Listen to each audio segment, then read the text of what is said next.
If you haven't gotten your copy of Bare Naked Bravery, How to Be Creatively Courageous, then head on over to Amazon right now. It could be on its way to your house or into your device before I'm done introing this next episode. Today we have Janelle Jones joining us, and I cannot wait to share this with you guys. Janelle is a fellow business strategist friend of mine, and she specifically helps mothers smash major goals. She's from Queens, New York. She's based in Atlanta, and she's a single mom who travels the world with her toddler, which I think all of those things are amazing and brave in their own ways. And so today she and I are chatting about the many different layers of her life and how that would make her a hero in someone else's life. So we chat about some of the must-have tools that she would suggest to any business owner, especially if they're undergoing major or minor life transition. Those are really important things. So we talk about some great stuff, especially at the end. And we timed the airing of this episode to align with the online summit that she's hosting, which she interviewed me for. So if you'd like to hear more from Janelle and her other business gal pals about time management and running a business efficiently, then I highly recommend that you visit her site at hustlinghotties.com and register yourself for that event. Also, if you'd like some really magical next steps, or you'd like me to walk you through some goals for the next season, like overarching goals, not necessarily just like nitty gritty time management stuff, but this is like your vision of how things are going to go in the next season, I recommend that you check out my Seasons of Bravery ritual, which is a 6-step process. It's a video series and workbook and that kind of thing. And I go through this process every quarter or so, and I put Post-it notes on the wall and do the whole thing. And it's really, really helpful. It's one of the main reasons why I've been able to be so productive with my creativity and my business. So if that's intriguing to you, then I recommend you go check that out.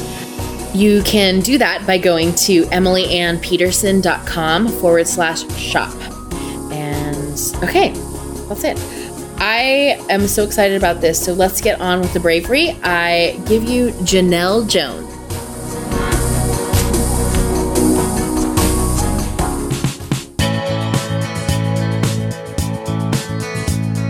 You're listening to Bare Naked Bravery, a weekly podcast hosted by me, Emily Ann Peterson. As a singer-songwriter, author, teaching artist, and creative entrepreneur, I encounter some really fascinating stories. I'm on a mission to reveal the depth and width of bravery and its benefits to creatives like yourself. More than ever today, our world needs bravery, unique bravery, from everyone. This is the place where you find it. There is no script or censorship today, because that's how these facets of Bare Naked Bravery are in real life. So if you're listening with little ears nearby, please know that some episodes may contain mature language and subject matter. One of the easiest ways you can share bravery with the world is to send this episode to a friend or two. Send them an email, text, or tweet, tag them in one of my Instagram posts. My handle is EmilyAnnPete, or leave us a review on iTunes. It takes seconds and can be done from your phone right now. Again, we need more bravery in the world, so let's be brave together.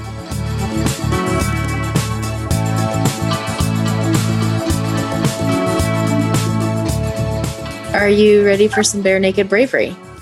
Yes, I am. I'm excited to do this. I know that you have a kid and you're a single mom and you travel and you own your own business. And each one of those things is a layer of bravery that a lot of people would admire you for. So I'm really excited about diving into kind of the landscape behind all of how you make that work. So thank you for being with us, Janelle. Oh, thanks for having me, Emily. I'm excited for this. Yeah. So talk to me a little bit about how did the baby come before the business? No, after. So the business came because of the baby. So I always planned to be a mother. So I could not imagine my baby going to daycare and me working a job. I don't see the point in having a baby if somebody else is going to raise him. So I decided, and no offense to any mothers that do that, kudos to you, trust me. But for me, I decided to start my business so that when I had a baby, I would be able to stay at home with him. So you were just basically going in like any business, or did you know what kind of business you're building, or? No, I started out as a tutor. I would drive around my city and just go as an in-home tutor and tutor kids. And then I realized that that wasn't realistic because I couldn't take a baby with me tutoring to all these different kids, and he's not going to drive around in a car. So I decided to switch to an online business. So where did the idea to do that came from? I mean, like just the tutoring alone is. My mom is a school teacher.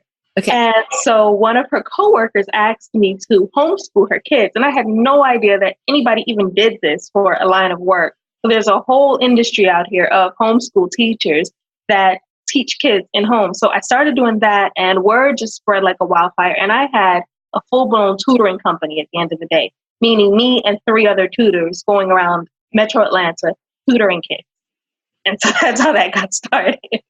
Whoa. And then like the pivot to do online business is a big one. Yeah. Yeah. So what happened was I was dating this guy, and I decided that I didn't want to be with him anymore, but I couldn't get away from him. Like, he's one of those types that he just wants to be with you. And, so I hit the road. I took a flight, and I was in Guatemala. Then I went to Bali. Then I went to Thailand. And in that process, I had my other 3 tutors still working the business. Okay. But when I went to Bali, I was in a business retreat. I went for a business retreat, and they said, "You're a hustler. You should teach other people how to start side hustles." Hence, Hustling Hottie started. And it kind of just kept going. After that, the snowball just kept getting bigger and bigger, and here we are. That's really great. So you started this thing called Hustling Hotties. Mm-hmm. And from what I gather, it wasn't, the current version of it was not how it started. So no, It wasn't. It started, what did it start as? It just started as me talking to people and, what do you like to do? And they would tell me what they like to do. And I would tell them, okay, well, you could do this, making money. And I do still do some of that. Mm-hmm. But now it's turned to it's become more of like a movement, so to say. So it's an Instagram following. It's a Facebook group. It's so much more. It's like I'm hustling hotties. I want to make money for my grandkids, the lady said to me the other day. So it's turned into something phenomenal for me. That's exciting. How, what kind of bravery have you, all that sounds, honestly, like to hear you talk about it, it all sounds kind of like, yeah, and then I did this, and then I did this.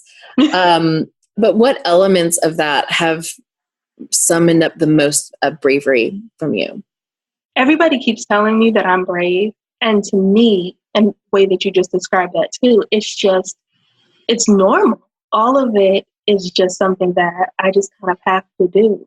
So I just feels like it's in me. So I guess it was brave for me to get on a plane and just kind of leave the United States and go to Asia by myself. And so many people are like, well, who do you know there?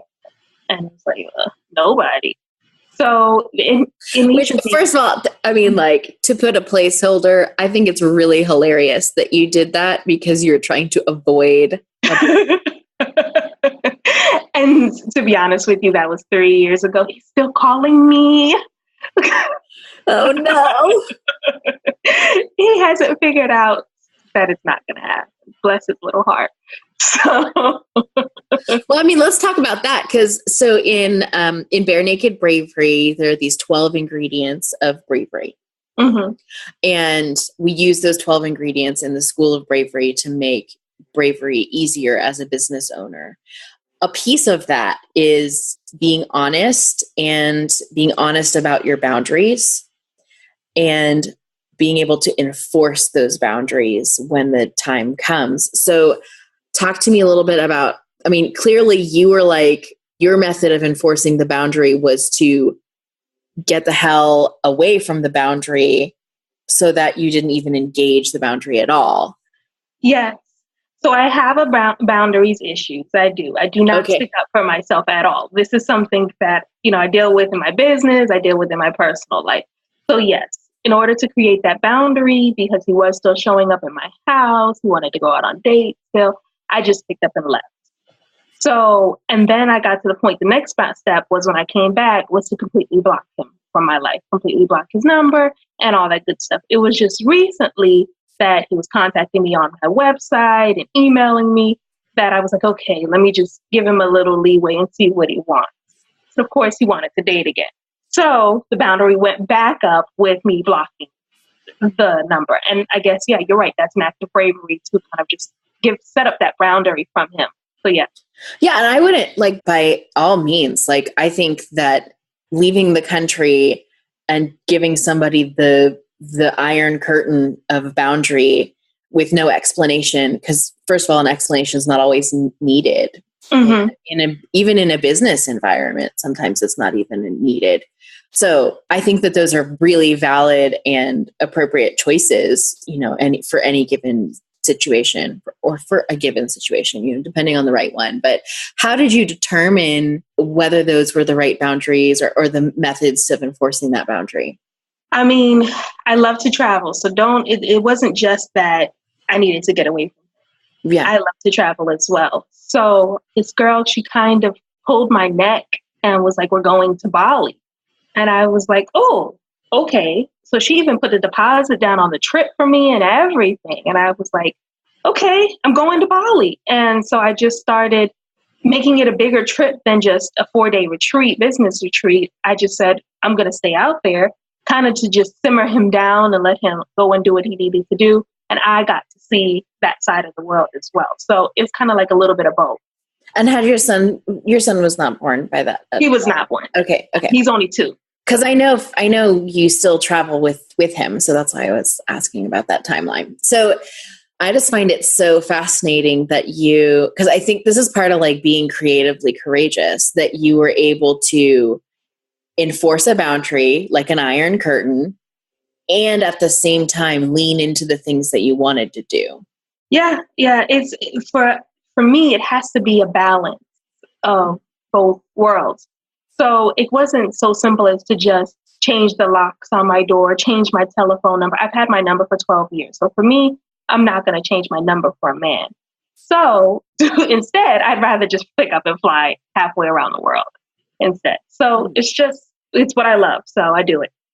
Well, and that's something that I think a lot of people, they fail to recognize when they're facing a brave decision or they've come to like a fork in the road. This could be like regarding your business. This could be with like relationships or creativity or anything, but your life doesn't have to be a series of no's. You can also make your life a series of yeses and or a combination of both. And that's often overlooked because you get into a naysayer mode, from time to time, like, no, that's not what I want. No, that's not what I want. Or no, that's wrong, or they're mistreating me, or these kinds of things. And so I commend you for looking at like, not just like glass half full switch, but also saying, no, I actually want this thing. This is not me faking my situation and trying to see the silver lining. This is an actual thing that I want.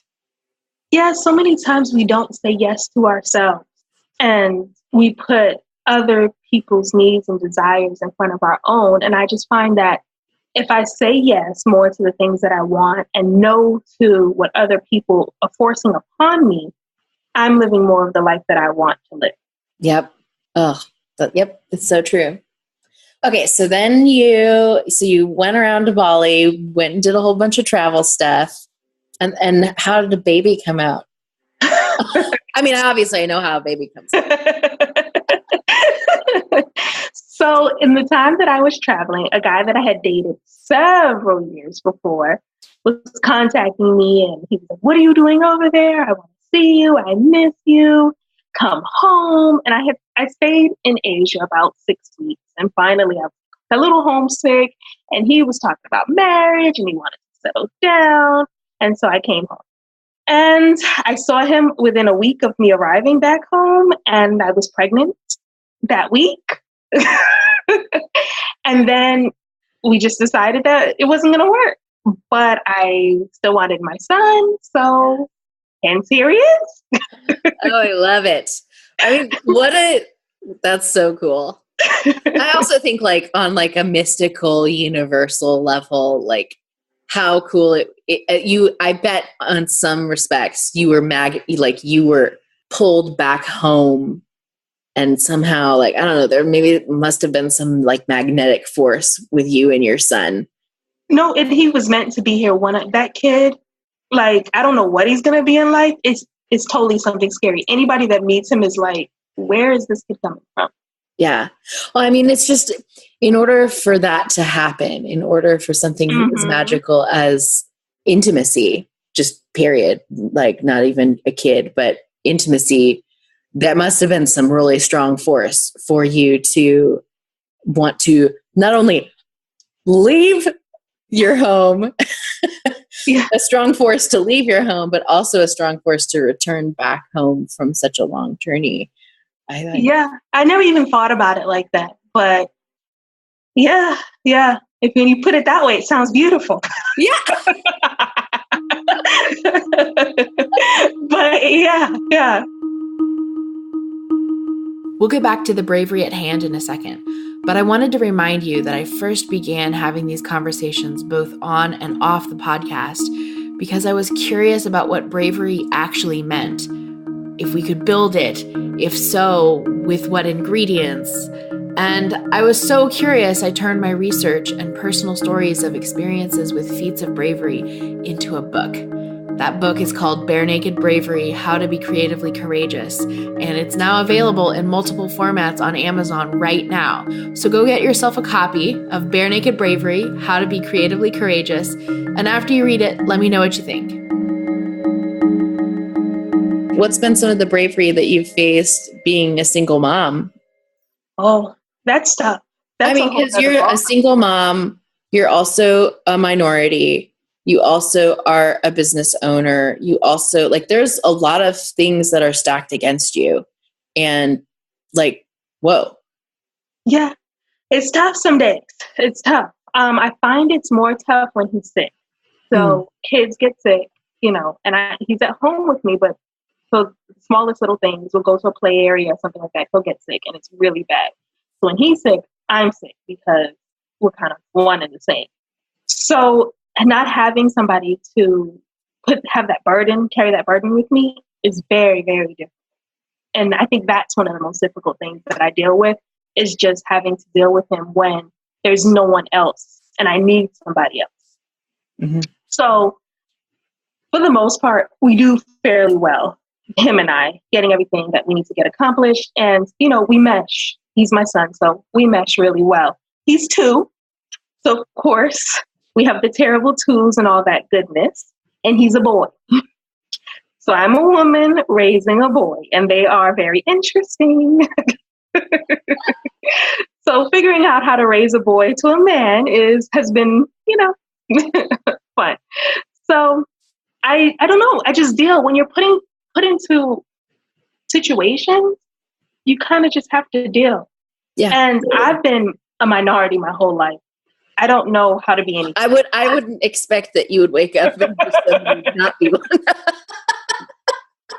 I don't know how to do anything else. So I know how to deal with that scenario. Right. Then, you throw in, motherhood into the thing. That's a whole new thing. You got to kind of juggle that. Then you have the entrepreneurship side of it. So like right now we're having this conversation.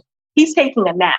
Mm-hmm. I scheduled his nap in appropriate time to be able to have this conversation without him sitting here because he'll be right here saying hi to you. Yeah.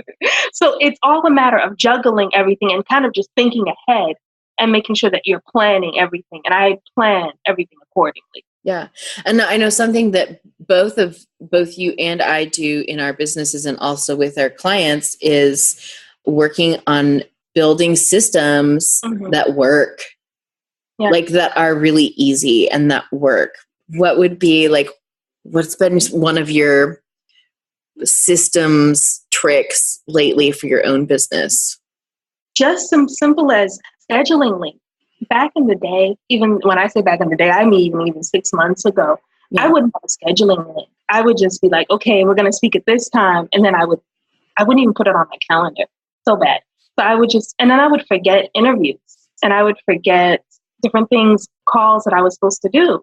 So now I have my Acuity scheduling link connected to Zoom. So everything is automatic, and then it connects to my Google Calendar and I get an alert on my phone. So I'm like, okay, I look at my calendar every morning. I'm like, okay, I've got these calls. I've got these things to do. Everything is automated and fully functioning. So it allows me to be like, okay, you need to be in nap time by 1 o'clock because I have this call at 1:15 and I have another call at 2, and everything is kind of very automated. Right. Right. And I think when I'm working with a lot of my clients, there's a little bit of an aversion to automation because it sounds so robotic and foreign, you know?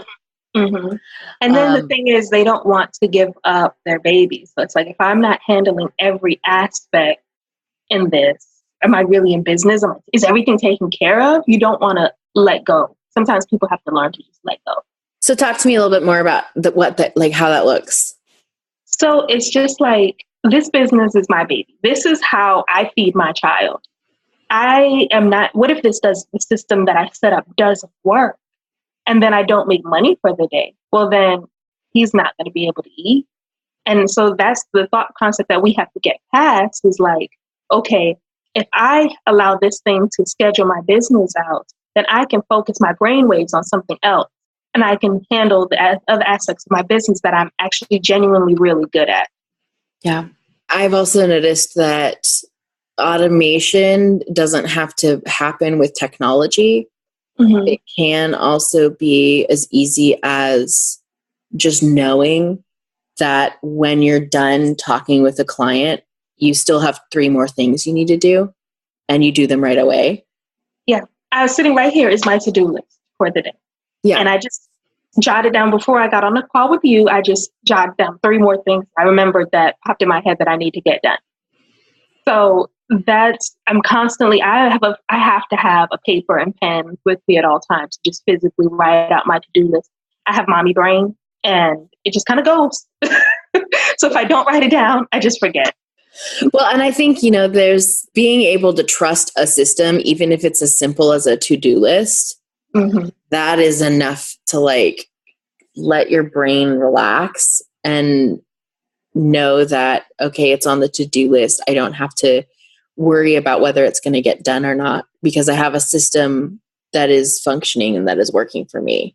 I even go as far as to have my clients do brain dumps every Sunday. So I just get out a sheet of paper and just everything that's in your mind, just put it down on a piece of paper and then get it organized. And if they've noticed that if they do that every week, they not only get a lot more done, they're less stressed out because they realize that they're getting stuff accomplished. They can look back on their dumps and like, oh my gosh, I got a lot done this week or I got a lot done this year. Right.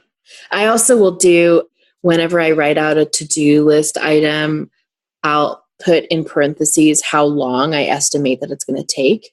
Oh, that's a good one. Yeah. Because a lot of times in my brain, if I just see the task and I'm kind of avoiding the task because it's not a fun thing that I would want to do, but I know that it needs to get done.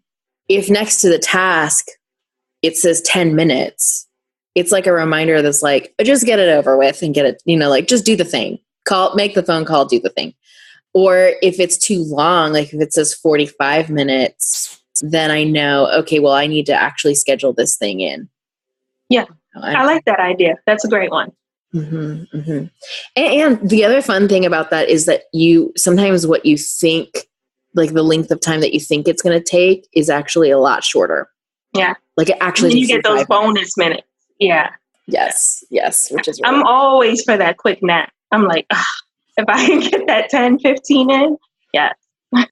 So great, especially as a young parent. Oh my gosh, yes, totally. Yeah, when he's sleeping, I'm sleeping. So okay, let's do like a quick round. This just idea came to me, and before we end, what are the top 3 things that you would suggest to someone who's preparing for a big transition in their life, knowing that was going to affect their business in a big way? SOPs, standard operating procedures. Okay. I need for those people to set up SOPs. So whatever you're doing in your business, start writing out every step that it takes you to do it, your passwords, everything. I need for you to have all your paperwork organized scans on the cloud, whatever you need, passports, business paperwork, everything that you need, put it in one folder. My last thing would be, I don't know. Well, that's all right, because I'm super intrigued by SOPs.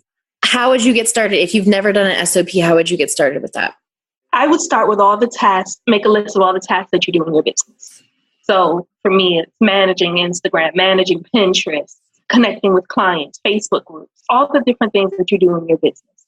Then break down each task to what it is that you do with the task. If you're doing blogging, well, you have to add your picture, you add your SEO, you have to write this so many words, everything that you do. Then you upload. What passwords do you need to get into WordPress to do the upload? All those steps need to be in your standard operating procedure.